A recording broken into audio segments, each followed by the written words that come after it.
Number 10, Baby Lois and Super Baby. Being transformed into a baby can be fun, I guess, at least in comic books. In issue 147 of Batman, Bruce Wayne becomes a baby for a bit, and Robin, well, Robin did not become a baby.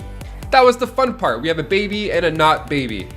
Great. Now the businessman on the cover of the comic says, look out, it's Batbaby and Robin. Like, he's already okay with the fact that Batman is a baby. So this is normal in comic books. People turn into babies and it's fine. So Batbaby has the same strength as Batman, so it's funny. Now sometimes baby comic book action can get weird. In Superman's girlfriend Lois Lane issue 59, we see more babyverse. I mean, just the front page, what's going on here? Superman's getting spanked, he's having a great time getting spanked. Also, why is he an infant? I have so many questions. Well, in this comic, Super Baby is from an alternate reality and Superman is still around. He's just not around right now. Because it's fun. So Lois ends up bringing home this baby alternate Superman, and it's fun and it's wacky and weird. I mean, it's kind of fun. Super Baby rips apart photos of Lois Lane and Superman, so Lois spanks him a lot, and she's like rolling her wrist out in between the spanks. It's, you know, casual day in the 60s, I guess. Things get even more weird when after the baby is returned back to his homeworld,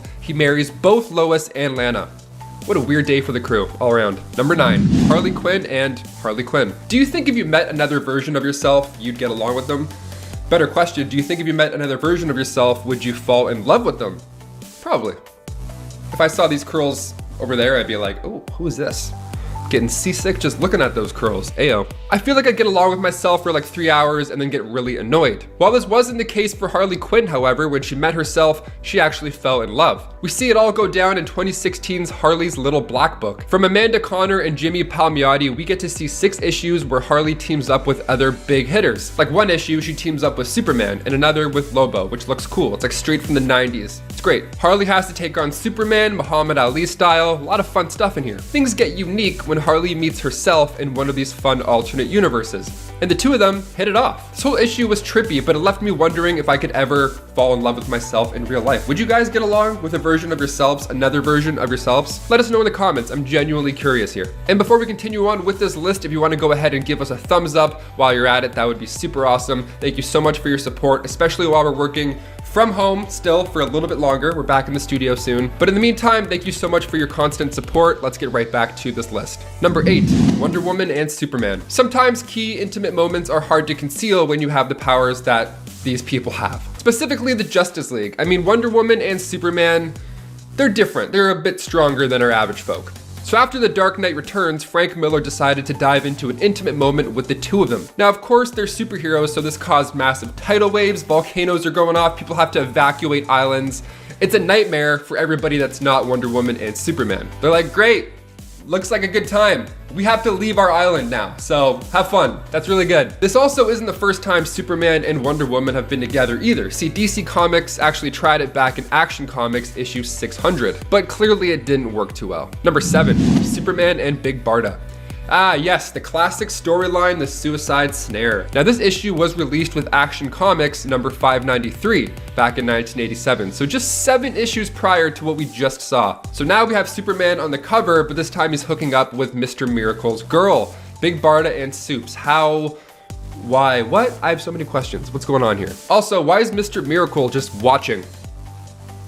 What is this? What's going on? Mr. Miracle, aka Scott Free, goes home to find Darkseid chilling on his couch, immediately asking where Barda is. Darkseid gives him a tape to play. So scary, the scariest thing ever, also.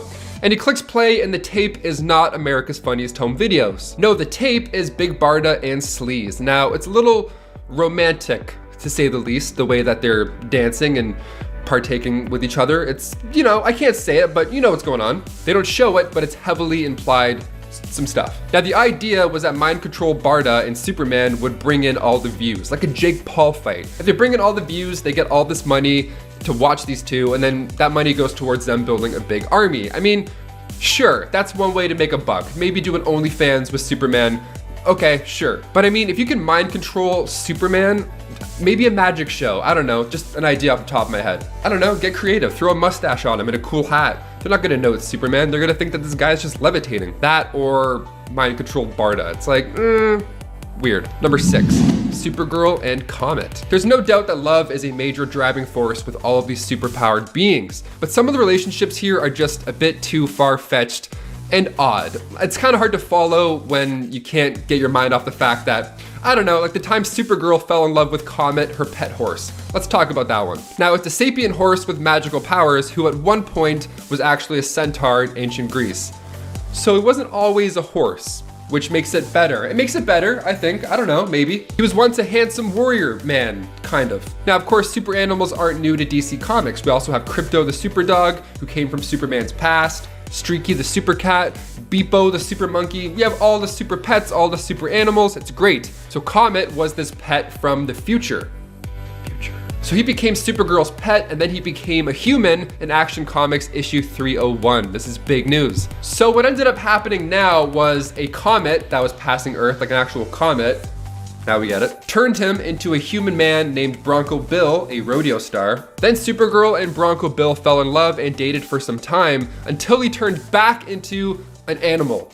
This has so many layers to it, so many layers of weird. Like, she made out with her horse, right? That's the thing we're talking about. That's the main idea, that she made out with her pet horse. Number 6, she made out with a horse. That's what it should be. Number 5, Ant-Man and Beetle. In Ant-Man Last Days issue 1, we catch up with Scott Lang, and he's at the club. He's just laying low. He's trying to get his dancing on. I don't know, he's trying to shake it off. He sees Beetle there, which is not good news because Beetle recently had fought Ant-Man back in New York. He's already in a bad mood. He said the club smelled like Axe body spray. He didn't want to be there in the first place. And now there's a villain there. He's like, all right, I gotta go report this to the authorities. Let's get this done. She thinks that he's stalking her at first, but it turns out they actually just live in the same neighborhood. So she explains to Scott that she's a rich, hot, half Dominican girl with ties to organized crime, and this is where she goes to party, so it's not a surprise that she's there. You know, it's a hoot and holler in time when the dude in the background's yelling, Florida.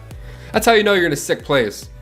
But she admits to Scott that she's attracted to the way that he fought back at Stark's place, you know, when she tried to kill Iron Man back when that happened. So they grab a drink and they chat about life and the Avengers and all that jazz. And then Scott reminds himself of something that Captain America told him. If you want to be an Avenger, you can't sleep with a supervillain. And the very next page, we can confirm that he did not follow that rule. Just a naked Scott Lang, just a dude with an APAC wearing an Ant-Man helmet. What a sight. What a sight to see. Number 4, Black Widow and Spider-Man. This one is, yeah, pretty weird. I'd say weird. In Marvel Team Up issue 82 titled No Way to Treat a Lady, the story begins with Nancy outside when a couple of punks try to steal her bag. Thankfully, Spider-Man comes in and saves the day. I mean, mostly. Nancy delivers the final blow, this time saving Spider-Man's back. So he sees the Black Widow suit in her bag, but she doesn't know what he's talking about. She doesn't think that she's Black Widow. She's convinced that she's this Nancy lady, although she very much is Black Widow. So Spider-Man offers her the suit in order to keep her warm, and then when she gets the outfit on, it of course fits perfectly. But again, this doesn't snap her out of it. She still believes that she's Nancy Rushman. And then in comes the S.H.I.E.L.D. strike force with plans to shoot Black Widow.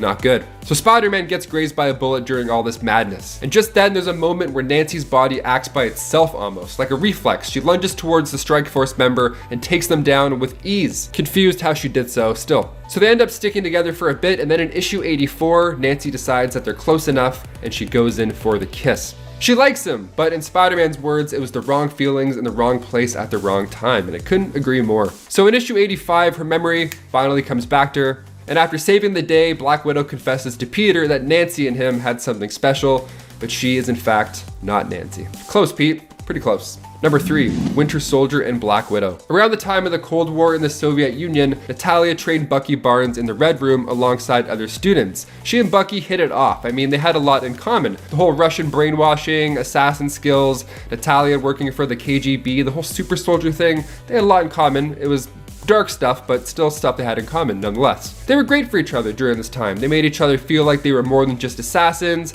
They found love, the true meaning of life. Then they get brainwashed, sent on a mission, break some necks, come back, forget about it all, and then fall in love again. It was a nice circle. So without knowing it, they both had quite the history in comics. And in the MCU as well, Natasha says a line to Bucky after he escapes in Civil War. She says, "The least you can do is recognize me." Now, is this her about getting shot from the brainwashed Buck earlier in Iran? Or perhaps will we see a flashback to her training days with Buck back in her solo flick? More Bucky, let's do it. Number 2, Captain America and Sharon Carter. If we're talking about relationships in the MCU, then perhaps one of the most weird ones to come out of it is Sharon and Steve. See, Captain America was in love with Peggy Carter since he was a little guy back in the war. And then years and years later, when he's an established Avenger, she's much older and they're still in love. Even until she passes away, they're still in love. And then the next movie, the dude's making out with Sharon at the airport, just like that. Even the actor who played Peggy, Haley Atwell, said at Comic-Con that she's not a fan of the new couple. She says, "I just feel like I wouldn't want to date my great aunt's guy. It just feels like it crosses an incestuous boundary, and Peggy just died." Yep, you couldn't have said it any better. In the comics, when Cap first went on a mission to take Batroc the Leaper down, Sharon was by his side and the two hit it off then. She's actually one of the first people to learn about his alter ego, fun fact. Cap is honestly insane in the MCU. I mean, Peggy and then Sharon, and then time travel again, and then Peggy again. The dude, like, just swipe left. There's so many fish in the sea, just swipe left. There's so many apps. Number 1, She-Hulk and Tony Stark. This one we can find in She-Hulk issue 17, and it's pretty, she brings up a good point. So Tony at the time is a director of S.H.I.E.L.D. and Jen Walters at this point was an agent of S.H.I.E.L.D. And it all started with a debriefing. Now, it might have been the most unprofessional debriefing of all time. There were no PowerPoints, there were no conference calls, there was nobody else really. It was just Tony saying that he wanted to talk to Jen alone. It's really unprofessional. Clay Quarterman's upset about this, but he's only upset because he feels like he should be the one in there, if anybody. Just totally missing the point. The next few pages, it cuts to Jen and Tony in bed, just like earlier with Ant-Man and Beetle. Jen brings up a pretty good point here. She asked Tony that why when he sleeps around, everybody calls him a player and he's like Mr. Cool Dude with sunglasses, but when she sleeps around, she's called much worse things. She says it's a double standard, and honestly, I have to agree. But right before Tony can even respond, they're called to action when the ship is attacked. Kicking off the list at number 10, Tony and his suit. Okay, Tony and his crazy super suit are one unit. That's the whole point in the movie Iron Man 2. Tony was called to testify before the United States Senate Armed Services Committee, and Senator Stern demand that Stark hands over his armor for military use. Now Tony responds saying that his suit and him are the same concept, and to give it over would be to turn himself over in a way, which is not gonna happen. It's part of him, right? So in Iron Man Volume 3, issue 29, we see this part of him get a little bit weird. The suit became self-aware and it was jealous. They would have arguments like a real couple, and the suit wanted private time with Tony. It even said, it's like, hey, you wanna get the hell out of here or what? What's up? Like, imagine if your hoodie was like, hey, what do you say we get out of here? I don't know, this place is kind of crowded. The suit is obsessed with Tony, it's weird. So when Miss Fujikawa came by, the suit actually interrupted them. The suit didn't want them to talk or flirt or anything like that. He's like, sorry, hey, what? You should get out of here. Sorry, Tony, who is this? Let's get out of here. Now, of course, it ends in a cool Iron Man versus Iron Man type fight, but the tension between them was weird, and we kind of got this on screen, or we almost did, at least, in Iron Man 3, when Tony's suit woke him up and pushed Pepper off. That was weird. I was nervous that it was gonna be a this type scenario, but thankfully the whole movie was a mess, so it didn't really matter. Number 9, Scott Summers and Emma Frost. Cyclops loves the telepathic type, so this exact scenario could get him in quite the pickle. So after Emma became Scott's therapist, feelings came out, getting in someone's head, literally and all, ought to happen. So she used her telepathic powers to enter Scott's mind and help him get through past traumas. Like, I don't know, when Jean Grey was killed in the Dark Phoenix saga. Something like that, that kind of stuff. Scott as well had a rough go when it came to mind control. It was a dark time for everybody.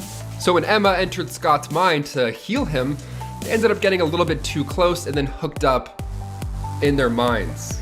Does that count? That counts. That definitely counts. Scott technically had an affair. I'm gonna count it as an affair. An affair with the resurrected Jean Grey that was later killed again, but this time she was killed for real later on. You know what? Love is confusing at times, but it's not confusing. Giving this video a thumbs up because you guys are fans of the channel and you want to support us, and we do our best here. Even working from home, we still try and keep up with the videos. So thank you so much for being patient. We should be back in the studio so soon up here in Canada, but in the meantime, bless your souls. Let's continue on with this list. Hit that like button or subscribe, your pick.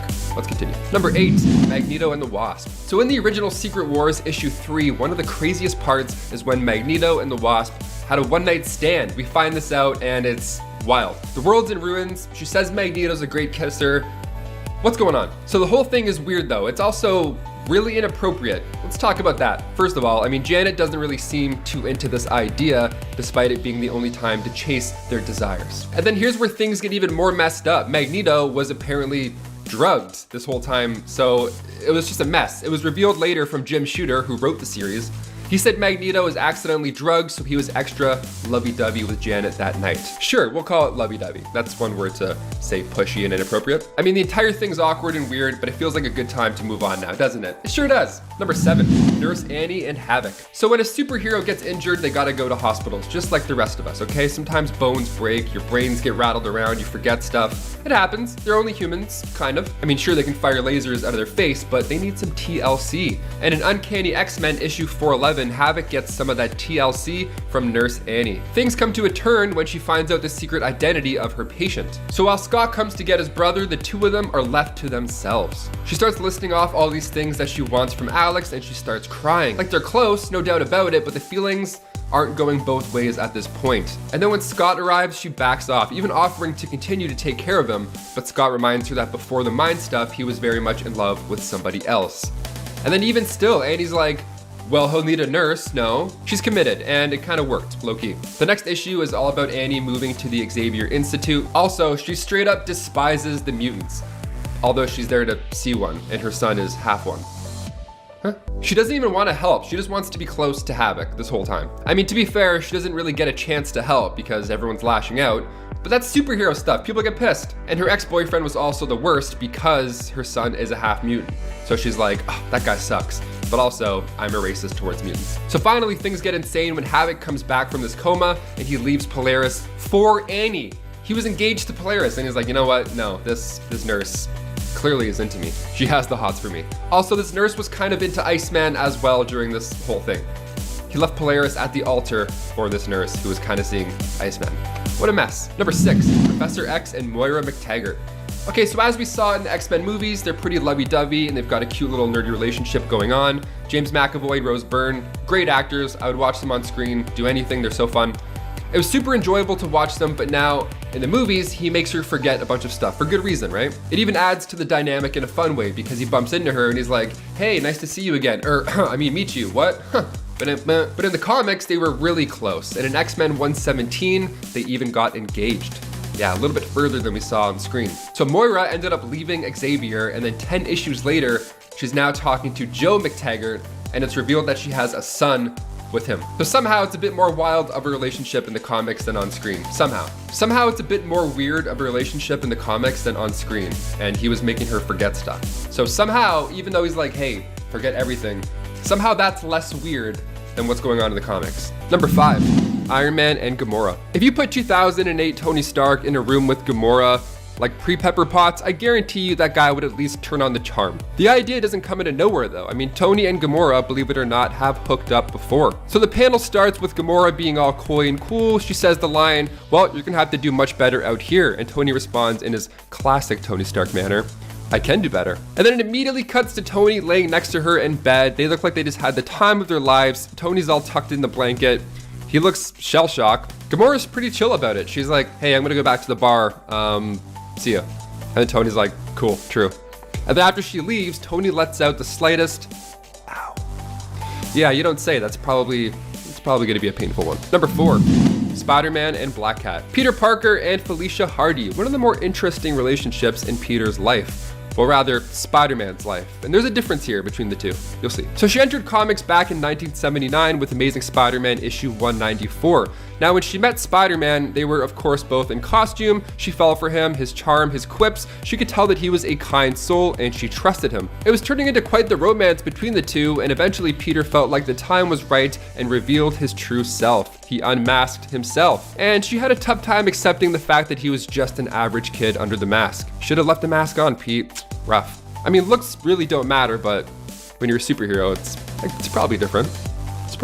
This is taken to the next level in the Ultimate Comics. When Black Cat finds out that Spider-Man's just a kid, she literally throws up all over him. So sometimes it's better to keep things a mystery, I think. Number 3, Wolverine and Lin Sun. This next one happens in the 4-parter Wolverine Manifest Destiny. So when Wolverine was in Chinatown, San Francisco, he saved a woman named Lin from the crime lord, the Black Dragon. Now she refers to him as her lover in issue 3. Things are cooking, nice. Now what Wolverine doesn't realize is that by successfully taking out the Black Dragon, which he did, Logan now has to take that spot. He becomes that role. So naturally he refused, but by refusing, that upset Lin. To quit would be dishonorable to everybody. So while he was leaving, she stabbed him in the the eye with a spear, warning him not to return. So when the X-Men relocated to San Francisco, he took a trip down memory lane and returned, but this time Lin was not the same. "Lin is dead, lover," she says. "You killed her a long time ago." And she goes on to explain how now she is the Black Dragon, Queen of the Triads, Empress of the Chinatown underworld. Wolverine took over as the new Black Dragon, and Lin escaped through the sewers, holding the same spearhead. Number 2, Scarlet Witch and Quicksilver. Of course I'm gonna mention this couple on this list. From the Ultimate Universe, this is one of the weirder ones. In the 3rd issue of the Ultimates, the Wasp is like, "Man, those two sure do love each other, those siblings." And then Cap's like, "Well, of course they do. They're family, they're siblings." Even in the 1st issue, like way back in the original X-Men, Pietro tells Toad to stop chewing so loudly in front of his sister. They're close. But in the 3rd issue, the Wasp is like, dude, he loves her. Like, loves her. And then Captain America makes the same face that readers did at that point. Yeah, that's a weird one. Number 1, Wolverine and MJ. The Ultimate Universe has some interesting elements, as we just heard, and after Ultimate Spider-Man issue 66, it got even more weird when Wolverine and Spider-Man switched bodies. Mesmero switched their bodies, so Peter was like, "Hey man, I really need you to go to school. We've seen these Freaky Friday change-up style movies before. The whole fun is pretending to be the other person and trying to blend in with their lives." That's where the comedy comes from, right? This sounds like a hilarious adventure ready to happen, but while Wolverine was in Peter's body, he at one point ended up kissing Mary Jane. And it's made out like he even wants to date her, like he wants to go further after the kiss. MJ told him that she wants to wait until they're older for that kind of thing though, so thankfully nothing happened during this change up. But the kiss and the idea in the first place, yuck, you know? Yuck. Number 10, Rogue and Iceman. One of the relationships that just didn't seem to work for many readers was the forced comic book relationship between Rogue and Iceman, which seemed to be inspired by the Fox X-Men films where the two were together. I'll admit that watching the movies I personally did not mind it, but of course in my heart of hearts Rogue and Gambit will always win out the day when it comes to both Rogue and Gambit's one true love and romance being each other. So it was very strange when the comics came to echo the films by trying to make Rogue and Iceman a thing. Because while in the movies Gambit might not be around to steal Rogue's heart, in the comics he still very much existed. Like, a lot. But instead it seemed that the Ultimate Universe had other plans that more followed in line with the Fox film franchise ships. After absorbing Gambit's powers and killing him, she ended up being able to touch people without hurting them. And so Rogue decided to touch Bobby. Because I guess that's what you do. Number 9, Rictor and Wolfsbane. So admittedly these two weren't really so much a problem together, it was more when they had split up and then Rictor was with his close friend and recent lover Shatterstar that things got kind of weird. Although they also had a kind of weirdness that was really well written and allowed us to tackle a bunch of different real world issues within the world of the X-Factor series. So it was a good kind of weird really. It was a good kind of weird, but it was still weird. Reign intended to rejoin X-Factor after leaving the X-Men and X-Force behind, only to find out that Rictor is now with Shatterstar. And to be clear, I don't think Reign actually wanted to leave the X-Force, more she kinda got like kicked out of the X-Force. Sad. Reign returning was immensely offended by Rictor having moved on, and by his gay relationship with Shatterstar. Reign actually claims that the child that she's pregnant with is Rictor's, hoping to undo his gayness and win him back. The child was not Rictor's of course, but was actually Harim Ari's, who had given up his life to save both Reign's and the life of their child. Eventually Rictor finds out the truth about this, but in an amazing turn of events decides to still support Reign, despite the fact that she lied to him. And the two actually end up having a great heart-to-heart about just everything that's happened between them. Reign would even later team up with Shatterstar to defeat a demon following this ordeal. Like I said, it's weird, but it's good weird. Cause I also love that like part of the resolution is like, let's team up together and fight a demon. Yeah, that's bonding. Me and my ex's partner. I think it's so cute. Two exes coming together to be friends. Yes. Number 8, everyone? Everyone in a relationship with everyone. Welcome to Krakoa. A more unconventional, I suppose, kind of weirdness is going on right now in Krakoa that has got a lot of people talking. People are talking about this all the time in comments online. They're like, what is going on? With this melting pot of all the X-Men and mutant history being mixed together, it seems like all relationships are kind of existing at once in a way on Krakoa right now. Relationships are not as clearly defined here. Many characters seem to be weaving in and out of multiple relationships almost seamlessly, as though we are kind of welcoming in an age of polyamory, which I guess makes sense considering one of the guiding laws or principles on Krakoa is to make more mutants. How do you do that? Well, when a mutant and another mutant fall in love. An example of this is what we are seeing in the summer house, where everyone has their own room, but you may have noticed that Wolverine is also bunkering down with the Summers. Jean's room in the house is actually situated between both Wolverine and Cyclops's, and both Logan and Scott also seem to be getting along better than ever, as though the love triangle has evolved to some kind of throuple, which I'm super into, I gotta be honest. But yeah, you should definitely check out, you gotta check out these blueprints, because you can see it. It's like Jean and then like Wolverine and Cyclops on either end of her rooms. And of course, this is only one of many different examples that are out there in the comics right now. I personally find it refreshing to see these types of less mainstream, but very much real world sorts of relationships getting some love in literature, and especially with very mainstream publishers like Marvel, because yeah, I feel like we don't see that as often. So is it weird really, or is it just great? I want to say it's just great. That's my opinion. But you can let me know your opinion in the comments, because that's also, I like other people's opinions, whether or not they match my own.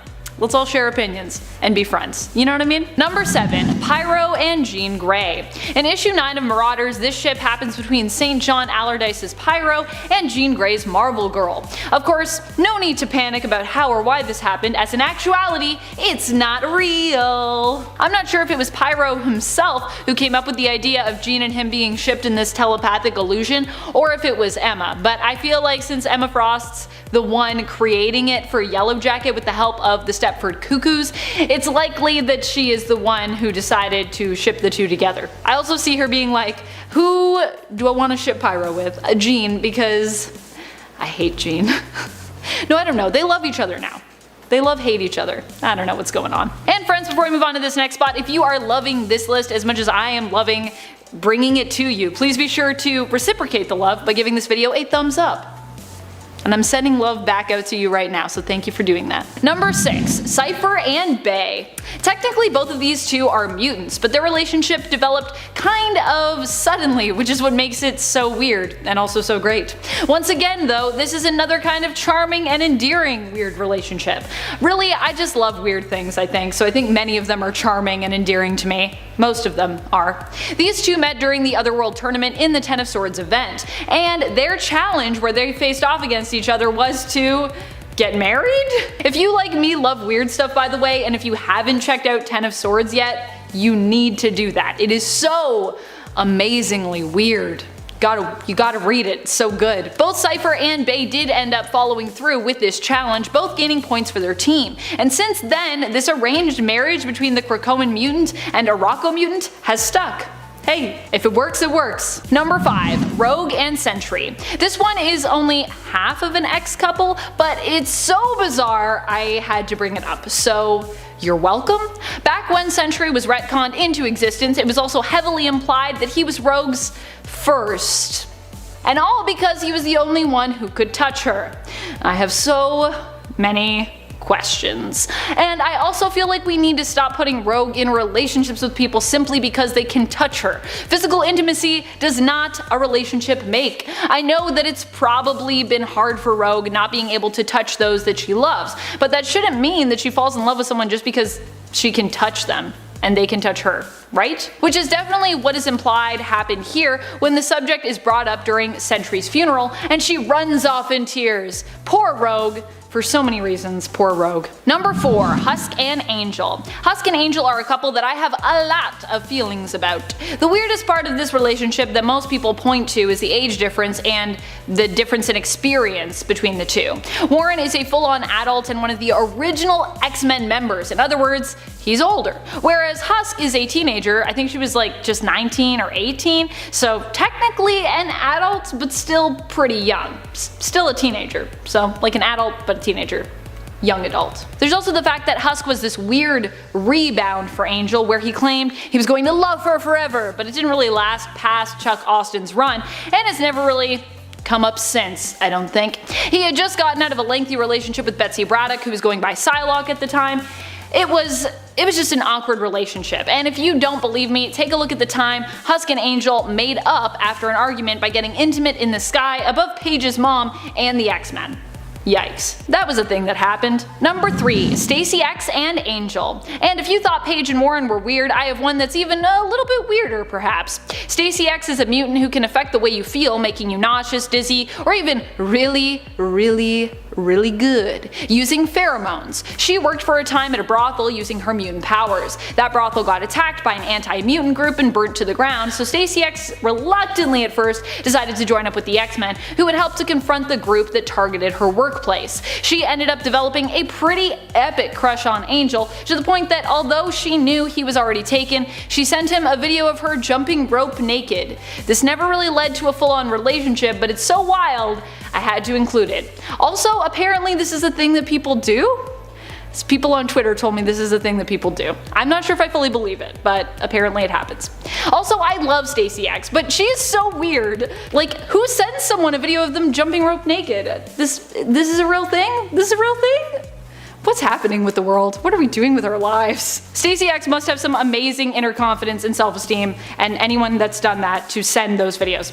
I love that. I love that confidence, I will say. Love yourself, love your body, jump rope naked. I don't know. What are the takeaways from this list? Number 2, Madeline Pryor and Cyclops. I mean, I have to talk about this one. I have to talk about it. I don't have a choice. Madeline Pryor is the clone of Jean Grey created by Mr. Sinister so that he could engineer the perfect mutant offspring, or just the perfect mutant if you will, after Jean's apparent death. Cyclops would meet Maddie and fall in love with her because, well, she reminded him of Jean, probably, although for some reason no one ever thought this was super suspicious or weird that she was a one-for-one copy of Jean. Just a coincidence, they thought. Nothing to worry about, they thought. Well, turns out it was something to worry about when Jean Grey reappeared after Scott and Maddie had their first child together and were married, and Cyclops decided to leave his family to go adventuring with his fellow mutants once more. This ended up driving Maddie crazy, unlocking her true psionic potential and causing her to make a deal with demons. Because that's what happens when someone leaves you. She would go on to have an affair with Scott's brother Havok and become a frightening mutant-based supervillain. So, not your typical fairy tale ending for these two. Number 1, Scarlet Witch and Quicksilver. And if you want to get into more awful stuff from the universe from whence this relationship came, be sure to check out Worst Things from the Marvel Ultimate Universe. That's a series of videos we did, and yeah, there's a lot of stuff that happened. I got a lot more things to share with you. Yes, on the Earth of 1610, also known as the Ultimate Reality, Scarlet Witch and Quicksilver were a couple. And yes, they were still brother and sister. And it could be possible in this reality that Wolverine, who saw them getting intimate together, was even their father. It was probably still Magneto though, but it definitely doesn't make any of this better. It doesn't make it better. I mean, I don't know what you could do to make this relationship better. Either just don't have it happen at all, or have these two not be brother and sister. Or at least make it so they didn't know that they were brother and sister and this was some kind of awful, twisted mistake. That might help, but no. They knew. They were into it. People joked about it, and then it was confirmed as being a thing in the Ultimate Comics. On behalf of 1610, I'm very sorry about that. Kicking off the list at number 10.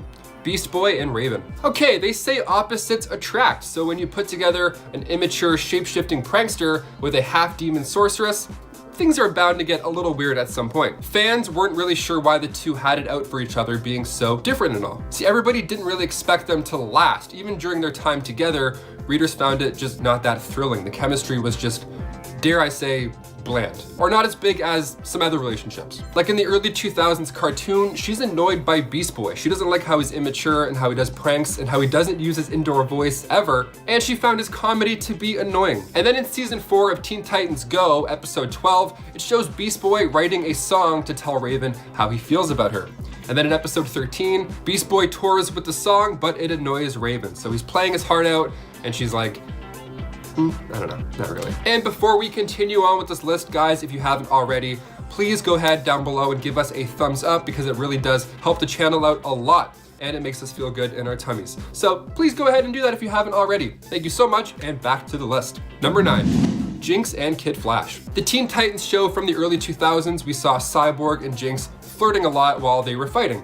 It was good. It was a nice little dynamic, keeping it real. They were fan favorites, and she was this villainous teenage sorceress who hit enemies with bad luck. And then in the episode Lightspeed, which aired in the final season, we see the introduction of Kid Flash. And in the same episode, this romance between him and Jinx was born in the same episode, which in turn resulted in her switching over to the good side, which is great. I mean, yay, go team. Like, that's a great win. But in one episode, with all that groundwork with Cyborg just kind of washed away, viewers weren't too pleased at the choices. Number 8, Aquagirl and Static. Guess you can say there wasn't a lot of friction with this one. Static.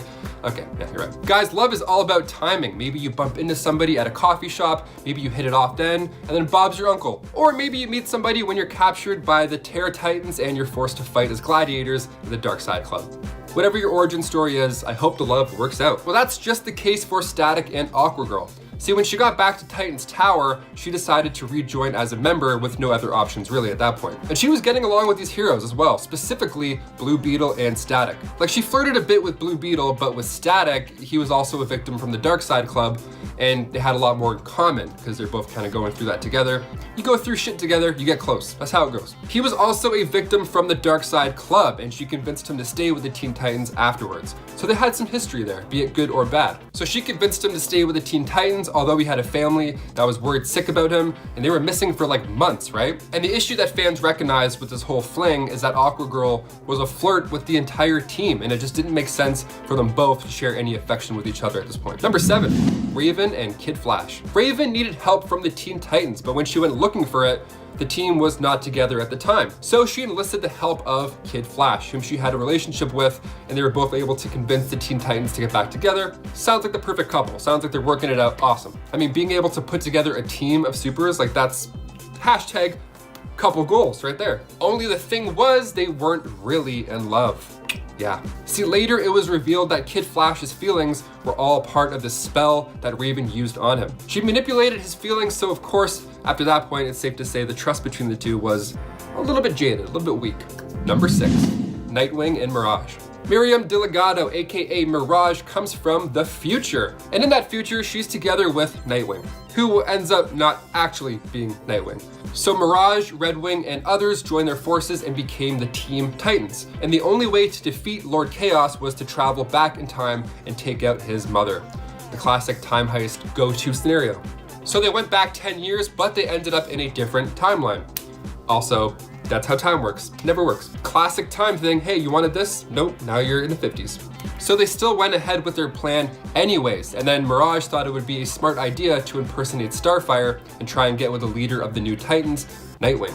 See, that plan didn't work after all, but they ended up joining forces to take out Lord Chaos anyways. So Starfire during this time, of course, lost a lot of trust for Mirage. So she hooked up with who she thought was her future man, and Dick didn't even notice during this crazy night that it wasn't her. It's just, this is definitely one for the books. Number 5, Killer Croc and Orca. Orca, aka Grace Ballin and Killer Croc. Now I gotta say, they kind of seem like they're made for each other. They're giant, they're terrifying villains that I never want to run into, and the two get pretty close in the Injustice Elseworld stories. Because here, Killer Croc and Orca are actually married. Yeah, holy matrimony. Holy moly. These things are big, very big. What a loud wedding. It's nice when it starts off with just the two being married, you know? No mind control, nobody's gotta turn into a baby, just villains getting along in villain ways. Great, plenty of fish in the sea, and Killer Croc chose an orca. How sweet. Things get even more serious in Injustice Volume 2, Issue 42, when Orca walks in, simply announces that she's pregnant, and the first response we hear is a well-timed spit take. And then Killer Croc stands up and he's like,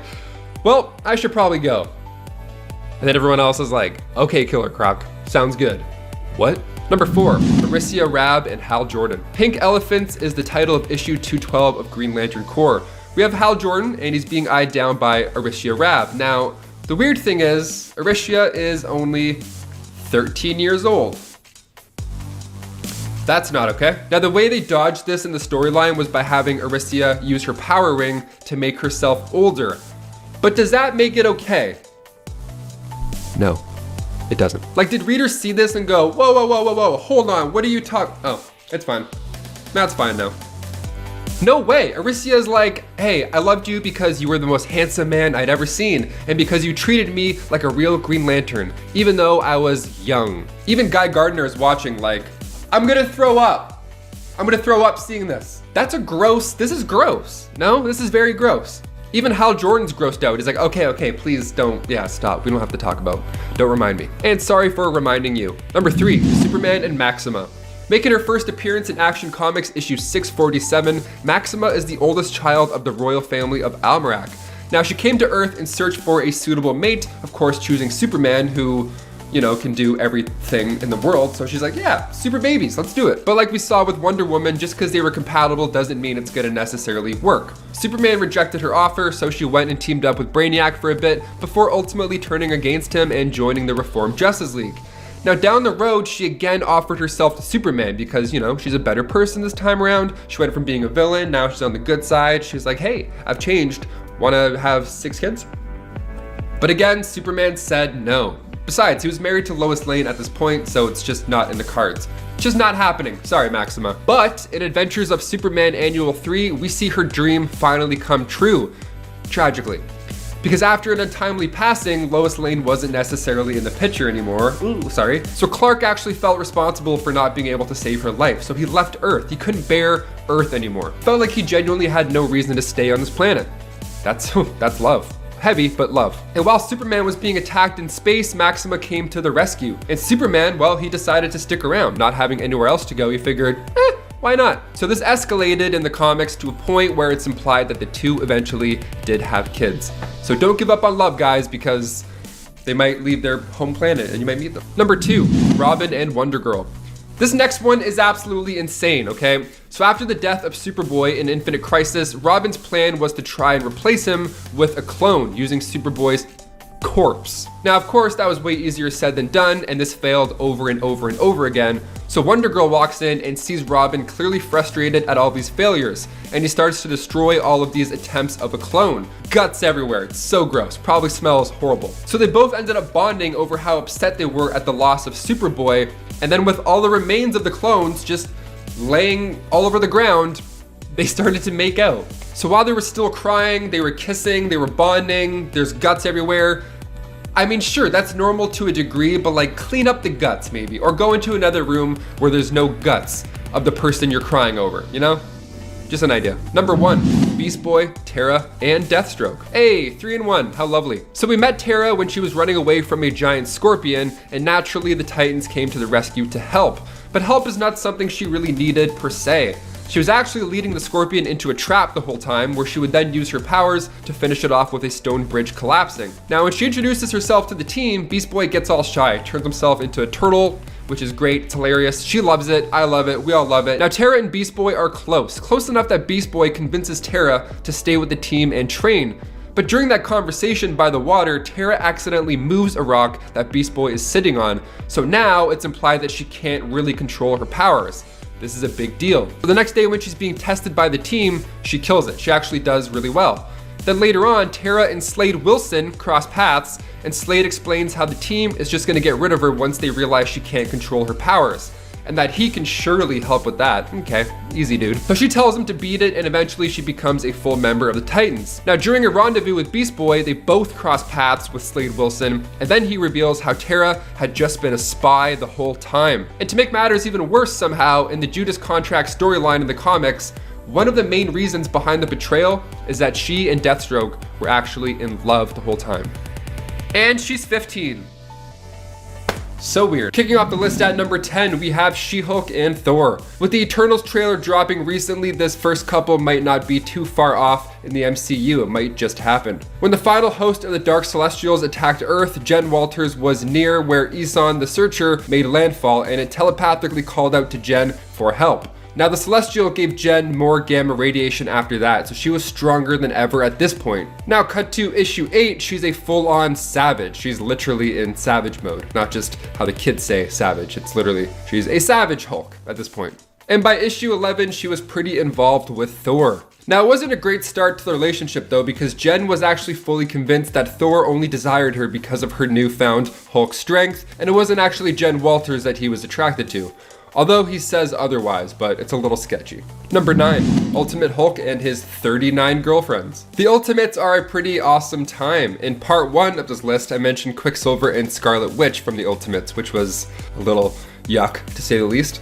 The Ultimates are a little bit more risque, if you will. In an Ultimate Wolverine versus Hulk, we see a side to the Hulk that's less angry and more, well, you probably can guess by the title that I said. Now it starts with Wolverine getting ripped into two. He has to crawl himself back together. It's absolutely brutal. So Nick Fury has sent Logan to eliminate the Hulk, and so far it wasn't going as planned.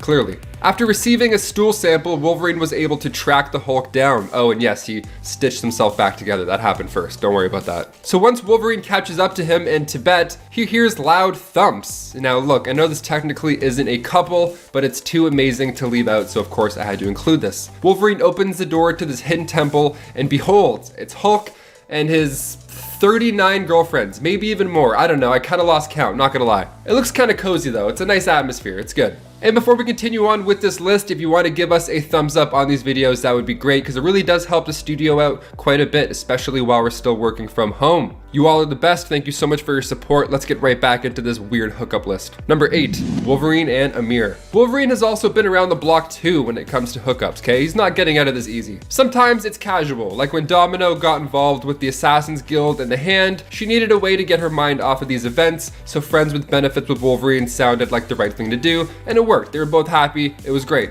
But in Wolverine Volume 3, Issue 48, the friends with benefits thing hits a new low for Logan. Literally, he starts hooking up with an Atlantean for like 10 issues. She even says for Logan not to think about them hooking up in any romantic way, because Atlanteans don't have the same hang-ups that humans do when it comes to physical intimacy. Nice, okay. Logan says he wasn't really worried in the first place, he just happens to let out all his secrets because maybe, you know, he just feels like lately he has to tell someone. That's all. Logan's just a bit lonely. It happens. I'm pretty sure Logan just has a thing for Atlanteans. Don't lie, Logan. Number 7, Gwen Stacy and Norman Osborn. This one we couldn't leave out for part 2. I'm actually surprised that I didn't use it for part 1. Perhaps one of the more nightmare couples to hit the pages, the Since Past storyline begins in Amazing Spider-Man issue 509. And the main story is that Norman and Gwen, well, they had twins. It was revealed that before Gwen's death, the two of them had an affair. And the story is crazy. Spider-Man ends up fighting the twins, all the while he's having to deal with the fact that Gwen Stacy is dead. A lot of trauma in Spider-Man's pages. The amount of emotional baggage this poor kid must carry around. So Norman raised the kids, Gabriel and Sarah. And the thing is, they aged 3 times as fast as normal kids. So when I said Peter fought the kids, I didn't mean he's not going around boxing infants. No, these kids are older and they know how to fight. They're the masked vigilantes that actually attack Peter at the beginning when he's paying respects to Gwen in the first place. So he attacked him while he was visiting their mother. What a weird time. Apparently they were supposed to grow up to be this one big happy goblin family, which sounds like not a thing. That's not a thing. There's no such thing as a happy goblin family. So when Peter found this out, he was a little upset.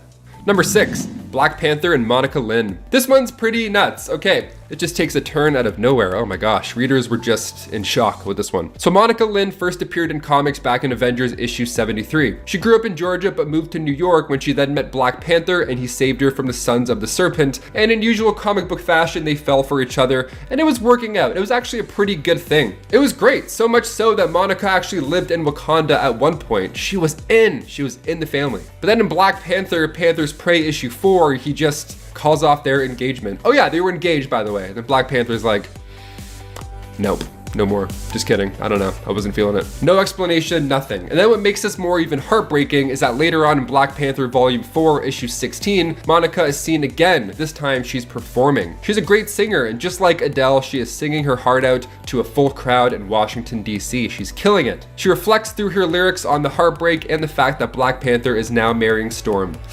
Knew there was a reason behind his actions. Turning tragedy into art.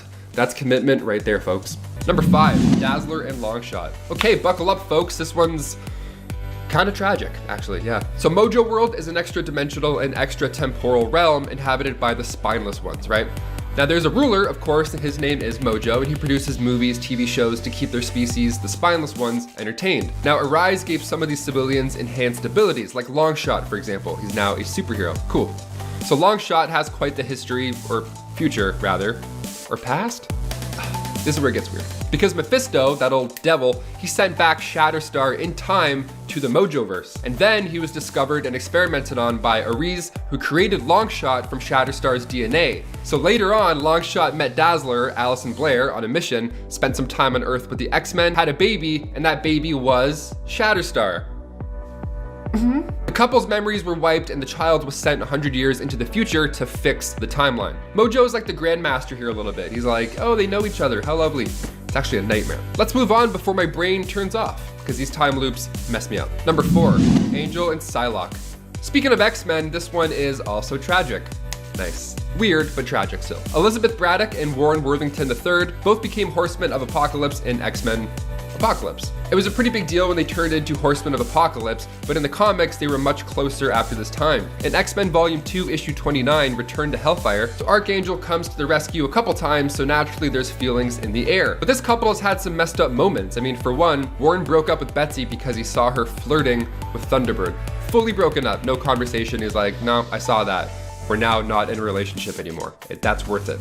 That's what this is worth. Okay, and then during Uncanny X-Force, he became Archangel, heir to Apocalypse, but in the comics, Betsy had to kill him during this time. Then afterwards, he was reborn with amnesia, and Psylocke and Magneto would control this empty vessel of a man. So he was Angel, and then he was Archangel, and then he had to get killed by his lover, and then he came back to life, and then his lover possessed his body. Kind of. Possessed? That's a fair word for it. Number 3, Black Widow and Tony Stark. The Ultimates, home of the weird. Okay, here we go. Ultimates 3, Issue 1 opens with this shot. It's the Ultimates just hanging out in Tony's mansion, and there's a tape playing in the background. Is it Superman and Big Barda? No. Is it America's Funniest Home Videos? I sure wish. That tape was Iron Man and Black Widow, you know, working stuff out. Well, in the Ultimates 2, her and Iron Man dated and even got engaged, so it's not totally random, but it is all lies. That's right, it's all fake. Turns out Black Widow hadn't actually found love after all, rather she was trying to destroy the Avengers for the fall of the Soviet Union. Good old-fashioned revenge. She doesn't get too far because Hawkeye, you know, like a lot of times actually. But what a cruel way to get betrayed. I mean, love and then lies? Ah, horrible. Even Stark's butlers were watching the film like, damn. Number 2, Nightcrawler and his adopted sister. Yep, you heard me absolutely correctly. Okay. Nightcrawler and Jermaine Sardos. Imagine dating somebody and then finding out that they've actually been your adopted sister the whole time. What a twist! That's exactly what happened to Kurt Wagner. Poor Kurt. Well, not really, he kind of loved it. Let's talk about it. So Kurt grew up with Jermaine Sardos, he was adopted by her and her mother, and they of course became close, being new siblings and all. But then things get amazing. Okay, so Kurt started dating a woman named Amanda Sefton, and she turned out to be Jermaine in disguise. Hashtag surprise. Now normally when you would find out something like this, you'd be a little thrown off, maybe even upset because there's lies, and also it's like a relationship with a sister and a relationship with not an adopted sister. It's different. Is this weird? This is weird, right? This is in a weird list. Part 3, this should have been in part 1. This is weird. I would assume Nightcrawler would be upset, but he's actually totally cool with it. He's like, hey, I'd be more demonstrative about it, but I don't want to set a bad example for Kitty Pryde, you know? And finally, number 1, Scarlet Witch and Doctor Doom. We'll finish with Avengers: The Children's Crusade mini-series, where we have the young Avengers looking for Wanda because, well, her son Wiccan, he started to experience reality-altering powers, so we wanted to check in with Mama Bird just to make sure everything was good, and also to make sure reality itself hasn't shifted or changed. So we found out that she was being held at Doom Castle, so after a quick rescue trip, he discovers her and Doom in matching colors. Interesting. Turns out she's planning on marrying Doctor Doom, and she doesn't remember her origin or anything like that. All she knows is that she's in love with Doctor Doom. So Wiccan tries the obvious. He's like, nope, you're the Scarlet Witch, you're married to Vision, you had 2 kids. Hi, let's snap out of this, shall we? She thought that the 2 kids were dead, but lo and behold, Wiccan is alive, and before we can even finish explaining what happened, Doom steps in to shut him up. It's a nightmare scenario that you gotta check out for yourself. The Avengers Children's Crusade, issues 1 to 9, super fun. Tragic, fun, weird, comic books, that's what it's about. Kicking off the list at number 10, we have Squirrel Girl and Wolverine. Doreen Green made her comic book debut in Marvel Superheroes Volume 2, Issue 8. See, back in the early 90s, she was born with these fantastic squirrel abilities, including a tail to complete the picture. In the New Avengers Volume 2, Issue 7, the two of them have a brief interaction that hints that they could have been romantically involved at one point. There's some tension in the air, that's for sure. They're talking about being professional and also how amazing they look too.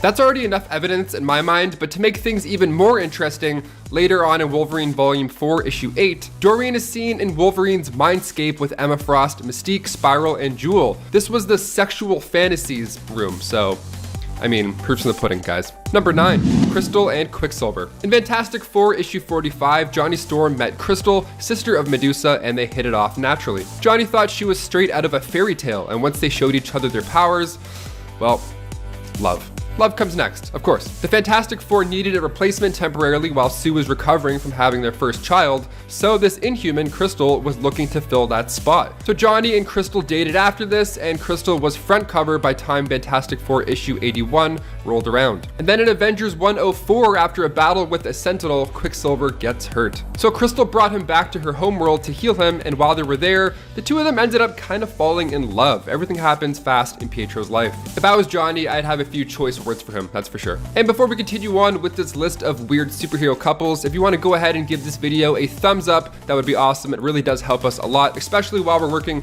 from home. Those thumbs up really add up and help us out. You guys are the best, thank you so much. Now let's get right back into this list. Enough wasting time. Number 8. Toad and Husk. When Toad was amongst the lucky few to have kept their powers after the events of M-Day, he didn't save the world one day at a time. Instead, he became a janitor at the Jean Grey School for Higher Learning. He kept the school clean, he kept the kids on track. And then when the Phoenix Force approached Earth, Quentin Quire fell from the sky and Toad leaped far and wide to catch him. This impressed Husk quite a bit. So she quit the school thinking Kitty would just fire her anyways, and then she joined the Hellfire Academy later on, and she kind of made Toad betray the school once they started clicking. She's a little aggressive in her ways, some would say. Relationships have their ups and downs, but this is just another level. Because at the end of this 5-part roller coaster of emotions, Paige didn't even remember the entire thing. Poor Paige. And also poor Toad. I mean, he's gripping that mop tighter and tighter every day. All 5 parts are really fun. This relationship is nuts. I'd love to have Toad come and clean my place, just hang out, keep me in line, you know, he'd be nice. Number 7. Thor and Jane Foster. When it comes to Norse mythology, Thor's wife is Lady Sif. Now in the comics, it's a bit more complicated than that. They were on and off for a while, and I feel like we're gonna get a love triangle in the MCU soon. I mean, it's confirmed that Lady Sif and Jane Foster are both returning in Thor: Love and Thunder. So this could lead to a little triangle of romance, who knows? In Journey into Mystery issue 102, Thor had fallen in love with Lady Sif, so much so that when Sif had been kidnapped by storm giants and ended up as a prisoner of Hela, Thor volunteered as tribute. He actually wanted to trade lives, and Hela was so impressed, she was like, you know what, I'm just gonna let you both go. That's love. I don't know what to do here. And then in Thor issue 236, Sif sacrificed her own life in order to save Jane's. See, Jane in the comics became Thor, but her cancer got worse every time she got mighty and used the powers of Thor. So maybe the reality gem in the MCU has caused some life-altering effects to Jane, and then Lady Sif can somehow be the only one to save her at the end of Thor: Love and Thunder. Wouldn't that be sad? That would be sad, actually. Yeah, that'd be kind of pretty sad. I say this is a weird couple because the MCU has treaded lightly around it. Why Jane is the love interest at all beats me. I mean, the long distance alone, that would be enough for me to be like, nope, bye. Number 6. Kitty Pryde and Colossus. When people say age is just a number, that's like a couple years we're talking about. Maybe you're in your late 20s, you meet somebody in their early 30s. It's not that far off, but it sounds far off. That's what we're talking about when we say age is just a number. When it comes to Marvel romances, the whole age thing is a little gross. It's kind of gross. When the first two met in X-Men issue 129, she's said to be like 13 years old. They're trying to recruit her to go to Professor X's school, and Colossus is like 18 at the time, or somewhere around 20. He's like an adult. Now, in the Days of Future Past storyline, beginning in X-Men issue 151, we see Kitty and Colossus married in that future. So that's nice, I think. It's nice to know that they really are head over heels for each other. It kind of helps, especially when it started with their first kiss during a space mission, and right before they kiss, Kitty even says, gee, I wish I was older, and Colossus is like, so do I, and then proceeds to kiss her anyways. Number 5, Magic and the Death Commandos. So this is less of a full-blown relationship and more of a weird tactical move of Magic's in combat, but it caught me so off guard and made me laugh so hard when I read it that I thought I needed to share it with you, so here we go. Also, anything that allows me to celebrate the awesome Mutant series we have going on currently makes me really happy, so I'm happy to bring it to you. New Mutants being one of those series. Here, Magic and the team are facing off against Sybil and the Shi'ar Death Commandos, a group of hired muscle basically. At one point, Magic confronts the team of Death Commandos in issue number 5 of the newest New Mutants run, volume 4, that started in 2019. She asks them if any of them want to make out, and when they reveal that they either aren't interested or they're too busy working to accept her offer, she tells them they made the wrong choice.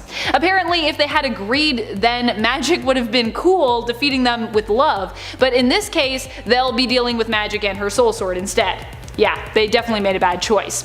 And fortunately, none of them happen to be human, which means that magic doesn't have to worry about not killing them, as per Krakoa's rules. Some very bad news for the Death Commandos. Number 4. Angel and Psylocke. These two had some super intense weirdness show up in their relationship, and it all went down when Angel as Archangel became the new Apocalypse. Psylocke was his love at the time, and against her will he managed to brainwash her into becoming his bride, despite the fact that he was already with Pestilence, who was also his baby mama. He was like, I'm with you, Pestilence, but I feel like I need another bride, you know what I mean? All the brides gather round, says Angel. You might think, well, hey, that's pretty awful and weird, but guess what? It only gets weirder. Psylocke was freed of Archangel's / new Apocalypse's control and attempted to appeal to him, to make him remember the goodness inside of him and revert him back to the hero he was. However, when this failed, she was forced to kill him. Angel, however, didn't die permanently though, but instead was resurrected into a new version of himself, becoming Angel once more.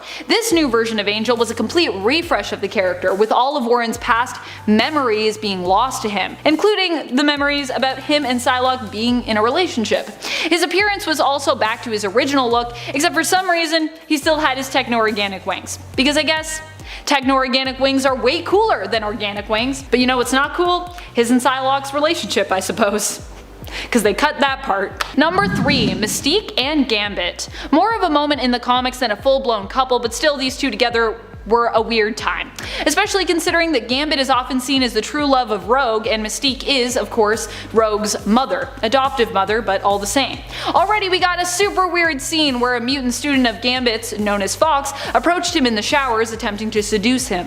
Gambit manages, though it seems just barely, to resist her charms, and this is already awkward enough as this is a student-teacher relationship, so but it's made even weirder when we later learn that Mystique had actually infiltrated the Xavier school under the guise of Fox, who was never really a true student, as this was just a disguise devised by Mystique. Mystique later claims to have done this in an attempt to protect her daughter against Gambit, whom she didn't think was good enough for her daughter, but I gotta be honest, trying to seduce your daughter's partner seems like a really weird way at attempting to protect them. No wonder Rogue is always getting mad at her adoptive mama Mystique for meddling. She's like, this is weird, Mystique, don't meddle this way. This is not a normal mom thing, stop it. Number 2. Nightcrawler and Amanda Sefton. So this is a weird one, because before Amanda Sefton was known as Amanda Sefton, she was Jermaine Zardos, the daughter of Nightcrawler, admittedly his adopted sister, as Nightcrawler of course was not born into the Zardos family, but was merely taken in and raised by them. But still, it's pretty weird, they're still siblings. Even weirder, Jermaine had apparently always been in love with her brother, but when he was accused of murdering their other brother, Stefan, Jermaine refused to accept that Kurt had done so in cold blood, and sought him out to find out what was really going on. In truth, Kurt had actually killed Stefan, but only because Stefan had, at an earlier time, made Kurt promise to do so if he ever became too dangerous, which was what happened. Jermaine disguised herself as Amanda and did her best to make sure no one would recognize her, not even her brother Kurt, who grew up with her. This plan miraculously worked, and Amanda began to investigate and also date her brother. Oh my. What's going on? Number 1. Juggernaut and She-Hulk. Juggernaut isn't a mutant, and is usually more often thought of as an X-Men villain, but he has also teamed up with the X-Men from time to time, even sometimes seeing eye to eye with his stepbrother Charles Xavier, though usually that's not the case. She-Hulk, however, is not a member of the X-Men, nor has she ever been, and is not a mutant, but she is an acclaimed hero, which is one of the things that makes this relationship so weird. Well, that and the fact that it was a super random hookup. It all went down in Uncanny X-Men issue number 435 when She-Hulk was representing Juggernaut in the court of law. The ship was considered so abhorrent that years later She-Hulk actually denied that it ever happened. In the 2005 She-Hulk series in issue 21, it was claimed that an alternate version of She-Hulk from Earth 721, who had been on vacation and impersonating her 616 counterpart, was actually the one who did the deed. And She-Hulk stands by that to this day. She's like, it wasn't me, it was an alternate version of me. I would never do that. But people are like, what's the real story, She-Hulk? What really happened? Number 10, Kitty Pryde and Star-Lord. This is one of those relationships where there was really no reason for these two to be together. Really. It's just so random. Star-Lord is cosmic, Kitty is an X-Men. I'm not saying the X-Men never go to space, because they definitely do go to space a lot, but it seems like these two only got together because they happened to meet one another in space once. Then they began a long distance relationship. From there things got more serious and eventually ended up with Kitty joining the Guardians, accepting Star-Lord's marriage proposal, but later deciding her and Peter just weren't meant to be because, well, he couldn't prioritize their relationship while also ruling Spartax. Which I get it, when you're ruling a world, it's probably hard to have a relationship, but I don't know, maybe like let your partner like help you with it? I don't know. Me trying to give relationship advice to superheroes. Number 9, Bishop and Deathbird. I mean, this was mostly just a weird relationship. What do these two characters have in common? Not much. Their relationship was pretty much constantly strained because they rarely ever agreed with anything, and also because Bishop is a hero and Deathbird is a villain, they would even fight against one another during the course of their relationship. Overall, it just seems odd that they tried so hard to make this work when it was obviously never going to. The one thing I will say that was cool that came out of these two being together is that there's an alternate reality where they actually stay together and they have a daughter, Aaliyah Bishop, who is pretty cool, unique, cosmic based, and overall is a badass character. So yeah, I like her. So there's a bit of a silver lining here, as with most weird, but not all weird couples. At least we got a silver lining, so that's nice. And friends, before we move on to our next spot, if you are loving this list, be sure to show it by clicking like, subscribing, commenting, doing all the things. Also, if you love X-Men as much as I love X-Men, we got a playlist for that, so check it out. Number 8, Cyclops and Emma Frost. So actually, over the course of working on this channel, I have come to love and respect the relationship between Cyclops and Emma. I think I actually, over time, have just come to love and respect Emma more as a character. It's like the more I read about her and get to know her, the more I love her. Remember way back when I started on this channel and I said I could only imagine Cyclops with Jean? Nah, those days are gone. I have changed since then. But what is weird about these two together is when Emma kind of cosplayed as Jean and then had an affair with Cyclops in his mind. That was a pretty strange moment in their relationship, made only more weird by Jean psychically walking in on them. Like, imagine walking in on your partner to find them cheating on you with someone who is dressed up just like you.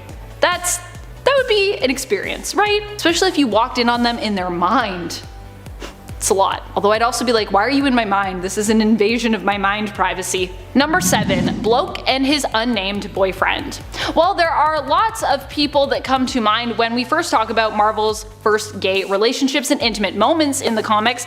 The very first gay kiss, I believe, came actually in 2001, but it's a little disappointing. Bloke is a new member of the X-Force who just happens to be gay. We meet him first in issue 117 of X-Force, and in issue 118 we get to see him with his boyfriend. But in the same issue, he also ends up dead. So, making it pretty weird that this is where Marvel chose to introduce a gay couple. I guess for some this might be seen as kind of cool because there wasn't really any showboating with Bloke's sexual identity. He was gay, but then he didn't make a big deal out of it, and it wasn't made a big deal out of in the comic. But on the other hand, introducing a gay character only to kill him shortly after revealing that he's gay, that's kind of a weird choice. However, you do have to give credit to Peter Milligan for even putting this in the comic and then for continuously showcasing gay characters in his work. So this wouldn't be the last gay couple that we'd see in X-Force, and likely actually pave the way for making those more long-lasting characters and relationships in comics possible. So it's weird, but it's also not weird. You know what I mean? Number 6, Storm and Quicksilver. Say what? When did this happen? Or more importantly, where did this happen? This is a relationship that comes to us from the universe of Earth 295, also referred to as the Age of Apocalypse. Storm and Quicksilver might sound like the weirdest couple ever on paper, but you have to remember that both characters were different in this universe. Quicksilver was much less of a brat here, as in Age of Apocalypse he lost his sister quite early on, and this was also a much more apocalyptic type reality, which meant more was demanded of him. Storm was still her badass self though. I don't think there's a reality that exists where Storm is not a badass. Number 5, Nightwing and Raven. Nightwing and Starfire worked together for a while. They were members of the team, they got along, and they're probably one of the better couples. If we did a list about top 10 better couples, they would for sure be in that list. So they were about to get married. They were so close. They were literally right there at the altar when all of a sudden Raven showed up to destroy the wedding, even taking out the priest before he made it official. So Starfire and Dick ended up calling it after some time because Starfire felt like Dick wasn't really in it for the long run. And then Dick was kind of like, you're not wrong. So Raven and Dick were never a couple in the comics. This is an important note. So for her to come out all of a sudden and be attracted to Nightwing was just the writers trying to make Dick seem like a bigger catch at this point. Raven was just getting used to having emotions at this time, being fair. But when it came to keeping it cool around Dick, or rather Nightwing, but when it came down to keeping it cool, acting chill around Nightwing, she just couldn't get a grip, but everything else in her life she could control. She just had to ruin the wedding, eh? I mean, no dancing to shout, no white wine. Number 4, Kid Flash and Solstice. When Bart was captured and forced to serve a life of labor on a distant and lonely planet, Solstice, who at the time was in love with him, just head over heels, took out an agent of the functionary just so she could serve the same punishment and be with him. I remember one time in high school, I said I was part of this group that was slacking off. I got in trouble just so I could go to detention with them, or else I'd eat alone, you know? Ride or die, let's do it. So I get it, but I mean, these stakes were just, a tad higher. So Bart, Kieran, and Superboy decide to remain in the 30th century, and Bart and Solstice were trapped on the planet Takaron Galtos, forced to kill and survive. All the while, love just flows in the air between them. Number 3, Robin and Wonder Girl. This next one is absolutely insane. Okay, it's so gross as well. So after the death of Superboy in Infinite Crisis, Robin's plan was to try and replace him with a clone using Superboy's corpse. Now, of course, that was way easier said than done, and this failed over and over and over again. So Wonder Girl waltzes in and then sees Robin frustrated at these failures, and he starts to destroy all of these attempts of a clone. Then they both bonded over how upset they were at the loss of Superboy, and with all the remains of all these clones just strewn about, just squishing under their feet, they shared a kiss while a tear was coming down their face. Beautiful moment, definitely a beautiful moment to be like, hey, we're gonna get through this, like I miss him too. But like, you're standing on his spleen. You're standing on like 7 of his spleens, all these clones. I'd be like, hey, can we mop first? Like this is gross. I'm hearing squishy squishes while I'm trying to hug you. Can we please get a janitor? I mean, bonding over a death, sure, that's normal, but bonding over the death of somebody that's spilt around you, no way, we can't overlook that. Number 2, Beast Boy and Terra. She pops up in the 2nd season episode titled Terra, of course, when she's running away from a giant scorpion, which sounds like all my nightmares, sounds terrifying. Massive scorpions, no thank you. So the Titans, of course, come to the rescue, but help is not something she needed, really. Yeah, she was actually leading the scorpion into a trap where she would then use her powers to cause this stone bridge to collapse and take out this giant arachnid. And then when she introduces herself to the team, Beast Boy gets shy. He turns into a shy boy. He turns himself into a little turtle, which is something I try and do often. I'm like, oh, we got company. Back into my shell. This neck goes all the way into this hoodie when I'm nervous, when I'm a shy boy. And she loves it. She thinks he's hilarious. She thinks he's the cutest guy ever. Fair. So now Terra and Beast Boy are close. Beast Boy convinces Terra to stay with the team and train, but during that conversation by the water, Terra accidentally moves a rock that Beast Boy is sitting on, so now the secret is out. Terra cannot control her powers. The next day when she's being tested by the team on said powers, Beast Boy gives a few words of encouragement and she completes it. Perfect, love it. This sounds great so far, Taylor. What are you getting at? Does it get worse? This is number 2 for a reason. Then they receive a signal that Slade Wilson has returned and they track his location. So Beast Boy invites Terra. Terra's like, yeah, I'm ready to go. Clearly I passed this test, let's do it. So Terra ends up cornering Slade and then Slade explains how the team will get rid of her once they realize she can't fully control her powers. He's playing the mind game, okay? But his whole pitch here is that he can surely help with that aspect. He can help her control the powers. So she tells him to hit the road and then she becomes a full member. Now during a rendezvous with Beast Boy, the couple cross paths with Slade again, and then Slade reveals that Terra had been a spy the whole time. And to make matters even worse, somehow, in the Judas Contract storyline in the comics, one of the main reasons behind this betrayal was that she, at 15, and Deathstroke were in love. Let's go a little bit higher. Maybe like a lot higher, Deathstroke. I don't know. I mean, age is just a number. Sometimes that number is 15, and sometimes these storylines are pretty. And finally, number 1, Donna Troy and Terry Long. Of course, for number 1, we have to end on the worst couple of all time. So Donna married Terry Long, who was a college professor at the time, and he was in his 30s and was previously divorced. And Donna, again, age is just a number. She was 19 years old and in his class. Yeah, she was his student. He was the teacher. So Oof. So Terry was working a few jobs just to make ends meet, but he wasn't a great boyfriend while they were dating by any means. He hit on her friends numerous times and he used her to get some clout. They were married with a kid until a car crash was just written into the story, taking out Terry and his son, who would go on to become Lord Chaos. So yeah, get rid of a lot of that stuff. Let's just get rid of a lot of that stuff. Fans were not happy with this element of the story and it's totally justified. And also bonus points for him hitting on Starfire, and then Starfire also had a crush on him back while this was happening. It was just a mess. I feel like I was watching The Bachelor in Paradise, just blech.